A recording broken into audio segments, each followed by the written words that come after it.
شرم آئے گی آپ کو کہ جو ہمارے ملک میں ہو رہا ہے، اور یہ جو سینٹ کا الیکشن ہوا ہے، آپ کو افسوس ہوگا کہ ہم وہ کس کی امت ہیں، ہم کس کی امت ہیں، کس کے نام پہ پاکستان کا مطلب کیا، لا الہ الا اللہ، اس پہ یہ ہمارا ملک بنا تھا۔ اور آج دیکھیں ایک کرپٹ آدمی، دنیا میں ثابت کیا ہوا کرپٹ آدمی آصف زرداری، دنیا میں اس کے اوپر لکھا ہوا کہ مسٹر 10%، مضمون لکھے ہوئے ہیں، فلمیں بنی ہوئی ہیں اس کے اوپر، اور اس ملک میں لوگ کہیں جی ایک زرداری سب پہ بھاری، کیا کہ وہ رشوت دیتا تھا اس لیے سب پہ بھاری ہو گیا؟ کیا یہ ہمارا ملک؟ دوسری طرف دیکھیں، دوسری طرف یہاں بیٹھے ہوئے ہمارا لیڈر نواز شریف، اور نواز شریف ایک ڈاکو، ملک کو 30 سال سے لوٹ کے ملک سے باہر بھاگا ہوا ہے، جھوٹ بول کے باہر بھاگا ہوا ہے، سارے ملک کے سامنے ہمیں کیبنٹ میں ہمیں 6 گھنٹے ہمیں بتایا جی اس کو یہ بھی بیماری ہے، اس کو یہ بھی بیماری ہے، اس کو یہ بھی بیماری ہے، وہ شاید وہ جہاز پہ بھی نہ چڑھ سکے، وہ شاید مر جائے گا۔ شیرین کے آنسو آ گئے کیبنٹ میں، اور شیرین کے آنسو آنے آسان کام نہیں ہے اسپیکر صاحب۔ تو ہم نے اس کو وہاں جیسے وہ جہاز پہ چڑھا، جیسے وہاں گیا وہ ایک دم ہی تبدیل، اور آج وہاں جا کے تقریریں کر رہا ہے، وہاں بیٹھ کے اسکیمیں کر رہا ہے، وہاں بیٹھ کے پلاننگ کر کے جی اسے اتنا پیسہ دو، ادھر پیسہ کھلاؤ۔ ساری ان کی ایک کوشش ہے، جب سے ہم 2.5 سال سے حکومت آئی ہے، یہ سارے بڑے بڑے ڈاکو اکٹھے ہو کے یہ سمجھ رہے ہیں کہ عمران خان کو کرسی کا اتنا شوق ہے کہ اس کے اوپر اتنا پریشر ڈالو کہ یہ جی ہمیں جس طرح جنرل مشرف نے NRO دیا تھا یہ بھی دے دے گا۔ جنرل مشرف، فوج اس کے نیچے، عدلیہ اس کے کنٹرول میں، ساری کیونکہ میں ادھر ممبر پارلیمنٹ تھا اپوزیشن نہ ہونے کے برابر، جو اپوزیشن کے اندر جو مین آدمی تھا فضل الرحمان، وہ اس کے ساتھ ملا ہوا تھا، وہ 2 نمبر ہمیشہ سے تھا، رائٹ۔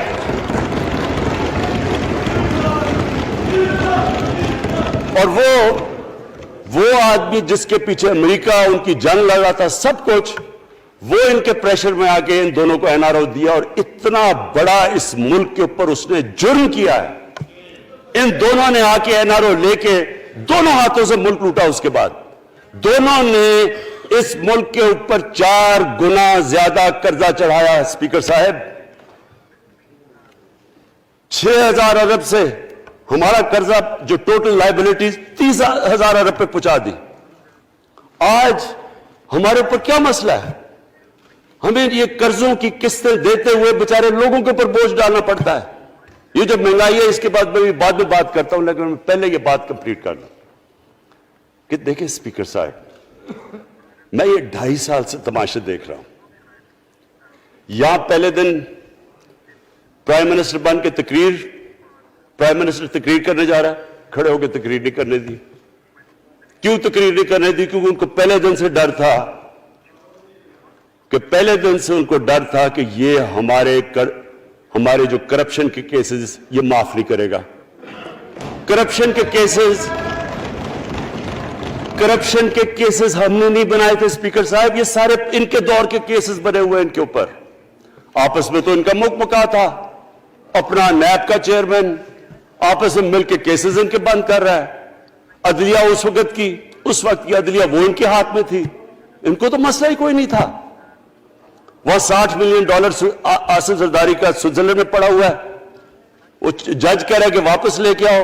وہ یوسف رضا گیلانی جو یہاں سے سینیٹر بنا ہے، وہ پاکستان کا $60 ملین پڑا ہوا ہے سوئٹزرلینڈ میں، وہ جج کہہ رہا ہے کہ واپس لے کے آؤ۔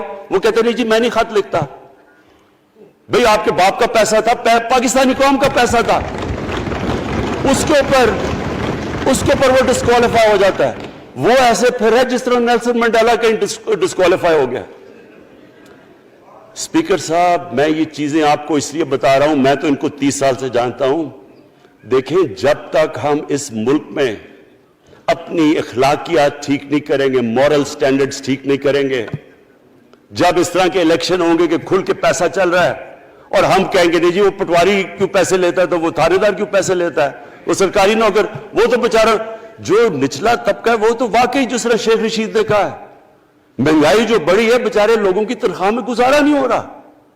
ان کو ہم کہہ رہے ہیں کہ آپ بالکل ایماندار بنے, اور یہ جن کا اتنا ان کے پاس پیسہ ہے اسپیکر صاحب, میں آپ کو یقین سے کہتا ہوں ان کو خود نہیں پتا کہ ان کا کتنا پیسہ باہر پڑا ہے. اتنا 30 سال سے چوری کر رہے ہیں یہ پیسہ, اور 30 سال سے پیسہ چوری کر کے اب ان کی کوشش یہ ہے کہ عمران خان کے اوپر پریشر ڈالو سارے چور مل کے کہ جی کبھی ہم گورنمنٹ گرا دیں گے, کبھی ہم وہ نکلاتے ہیں وہ. آپ سوچیں فیٹف کے اوپر, اب فیٹف ہماری وجہ سے تو نہیں فیٹف پہ ہم گرے لسٹ میں آئے, یہ تو نون لیگ کے دور میں گرے لسٹ میں آئے ہیں. اب اگر فیٹف کی بلیک لسٹ میں پاکستان جاتا ہے تو یہاں سب کو پتا ہے کہ سینکشنز لگ جائیں گی, تو آگے مشکل سے ہم نے اکانومی کو سٹیبلائز کیا, مشکل سے. اگر بلیک لسٹ میں جاتا ہے تو اکانومی سیدھی نیچے. آج جو لوگوں کو مشکل پڑی ہوئی ہے, اور مشکل پڑی ہوئی ہے ہمارے لوگوں کو مہنگائی کی, اس کی وجہ یہ ہے کہ ہمارا روپیہ جو تھا تقریباً 107 روپے کا, آج 160 روپے کا. تو جب روپیہ گرتا ہے تو ساری چیزیں باہر سے مہنگی ہو جاتی ہیں, پٹرول, ڈیزل, بجلی. اب بجلی کی آدھی بجلی ان سے باقی ڈالر کانٹریکٹس کے اوپر بجلی کے کانٹریکٹ سائن کیے ہوئے ہیں, وہ سب کچھ باہر سے. دالیں مہنگی, جو چیز باہر سے امپورٹ کرتے ہیں, گھی مہنگا, ساری چیزیں مہنگی ہو جاتی ہیں. تو یہ سوچ لیں کہ اگر ہمارے اوپر سینکشنز لگ جائیں, اگر ہمارے اوپر فیٹف کی سینکشنز لگ جاتی تو یہ تو آپ تو سوچ ہی نہیں سکتے کہ یہ ملک میں کیا حال ہونا تھا. تو ہم اپنے ملک کے لیے فیٹف کی ریکوائرمنٹ پہ لیجسلیشن کروا رہے ہیں, اور انہوں نے جناب اتنا بڑا وہ ذرا پکڑا, اتنا بڑا وہ لا دیا جی, اتنا بڑا جی, یہ 34 شکیں چینج کر دیں نیب میں. اب نیب کا فیٹف سے کیا تعلق ہے؟ انہوں نے سمجھا کیا عمران خان قابو آ گیا, اب تو یہ ڈر کے فیٹف کی بلیک لسٹ سے اب تو جناب ہمیں یہ 34 شکیں سائن کر کے تو نیب کو ختم کر دے گا. مطلب یہ کہ صرف ان کی چوری کے کیسز ختم ہو جائے, بس ون پوائنٹ ایجنڈا ان کا. اور میں نے آپ کو پہلے دن یہاں سے کہا تھا, پہلے دن یہاں کھڑے ہو کے میں نے کہا تھا کہ ان کا صرف ون پوائنٹ ایجنڈا. میں ان کو جانتا ہوں, میں ان کو جانتا ہوں, جب یہ سارے اپوزیشن میں میرے ساتھ تھے. ان کا صرف ایک خوف ہے کہ یہ این آر او نہیں دے گا, لہٰذا اس کو اتنا بلیک میل کرو, اور اب فیٹف کے اوپر تو یہ پھنس گیا ہے تو اب اس سے لے لو, اس سے کنسیشن لے لو تاکہ نیب ختم ہو جائے. اب سوچیں کیا ان کو ملک کا فکر ہے؟ کیا ان کو نہیں پتا تھا کہ کیا ہونا ہے اگر فیٹف کی بلیک لسٹ پہ چلے جاتے ہیں؟ اس کے بعد انہوں نے جلسے کرنے کی کوشش کی, بڑا جی پبلک نکالیں گے ہم, مینار پاکستان کے اندر جلسہ. مینار پاکستان کا یہ جانتے نہیں. دیکھیں ان کے بھی آگے ایک شہزادہ ایک شہزادی جنہوں نے زندگی میں کبھی کام کیا نہیں ہے, نہ ان کو پتا ہے کہ سٹرگل ہوتی کیا ہے. جناب مینار پاکستان خود ہی اخباروں کے اندر اپنے آپ کو پیسے خرچ کر کے اخباروں میں ذرا نمایاں کر کے جناب انہوں نے مینار پاکستان میں جلسہ کر لیا. اب میں تو جانتا ہوں مینار پاکستان, اور میں تو اپنے لاہور کو بھی جانتا ہوں, میں تو اپنے لاہور شہر کو بھی جانتا ہوں. وہ لاہور شہر ملک کا کوئی پیسہ چوری کیا ہو اس کے خلاف تو نکلے گا, لیکن بڑے بڑے ڈاکو اگر وہ سمجھ رہے ہیں کہ اپنی چوری بچانے کے لیے لاہور شہر کو نکالیں گے تو وہی ہوا جو ان کے ساتھ مینار پاکستان میں ہوا.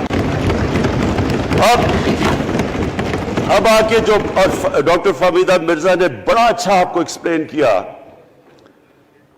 انہوں نے بتایا کہ یہ کیوں ضروری تھا اوپن بیلٹ.